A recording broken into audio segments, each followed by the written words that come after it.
ተገባችን አቶ አላዛር ታደለ የፋና ሚዲያ ኮርፖሬሽን ምክትል ዋና ስራ አስፈጻሚ አሉ። አጭር መልእክት እንዲያስተላልፉልን እንጋብዛለን።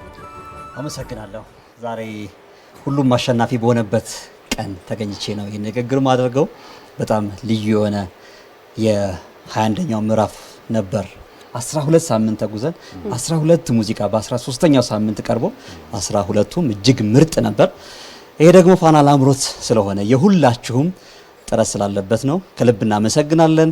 የክብር ዳኛችንን ተጋባዥ ዳኛችንን ኃይሉ ስለተገኘህልን ከልብ እናመሰግናለን። በፋና ሚዲያ ኮርፖሬሽን ስም ፋና ሚዲያ ኮርፖሬሽን በፋና ላምሮትም በፋና 80 ውድድሮቹም ተጋባዥ ዳኞችን ያመጣል። ይሄ አንደኛው ከነኚህ ተጋባዥ ዳኞቻችን ተወዳዳሪዎቻችን አዳዲስ ሀሳቦችን እንዲሰሙ ከዚያ ባለፈ ደግሞ እነኚህ የሚያደንቋቸውን እንግዶችን እዚህ በማምጣት እነሱን ደግሞ የበለጠ ለማነሳሳት ያ ቦታ ነገ የነሱ እንዲሆን ዛሬ ላይ የምንሰራበት ነው። ጥሩ ምሳሌ አድርገን የምንጠቀምበት ነው። በፋና 80 የባለተሰጥኦ የዳንስ ውድድር አለን። በፋና ላምሮት እንደምታውቁት እየሰራንበት ቀጥለናል። እስከዛሬ ብዙዎች መጥተዋል። ዛሬ ኃይሉ ነበር። እጅግ ደስተኛ ነን። ምዕራፍ 21 12ቱን ሳምንት ተጉዞ ዛሬ ይጠናቀቃል።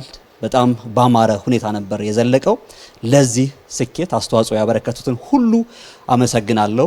ዳኞቻችን፣ ባንዶች ከሳምንት ሳምንት አዳዲስ ስራዎችን እየሰሩ ፋና ከጀመረበት ጊዜ ጀምሮ የሰራቸው የሙዚቃዎቹ ያቀናበሩ፣ ግጥም የጻፉ፣ ዜማ የሰሩ፣ ያዜሙ ድምፃውያን እንዳሉ ሁሉ ለነሱ ልዩ ክብር ኖሮን ግን ደግሞ ላይቭ ደግሞ በባንድ ደረጃ በመስራት ብዙ ሙዚቃዎችን ሰርተናል። ይሄ ራሱ የኢትዮጵያ ታሪክ አካል ነው የሚሆነው። ባለ ተሰጦችን ብቻ ሳይሆን የምናፈራው ይህንን ሙዚቃ ዳግም መስራት ለሚፈልጉ ሰዎች በዚህ መንገድ እንደሚሰራ የምናሳይበት ነው። አጋሮቻችን በስፖንሰር በማድረግ ይህንን ፕሮግራም አብሮን የነበሩትን እናመሰግናለን። በሜካፕ በልብስ ዲዛይን ከሁሉ በላቀ ደግሞ ይህንን ፕሮግራም እንደዚህ አድርጎ አቀናጅተው ላይቭ ለህዝብ የሚያደርሱ ደግሞ ባለሙያዎቻችን ይህንን የሚያስተባብሩ በአጠቃላይ የመዝናኛና የፋና ፕላስ አባሎቻችንን ከልብ እናመሰግናለን።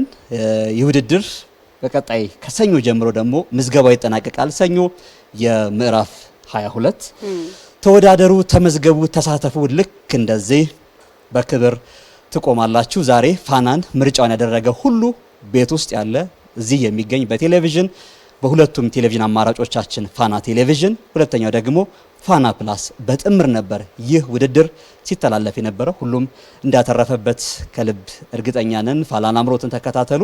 አሁን ብዙ ወሬ ማብዛት አይጠበቅብኝም። ማን ነው አሸናፊው? ለኔም መለየት ነው የነበረው። እስከ ዛሬ በመጣንበት ጉዞ ማን ይሆን አንደኛ የሚወጣው ስንል ነበር። አሁን ደግሞ ሰዓቱ ነውና በክብር ይሸልማሉ ለልጆች።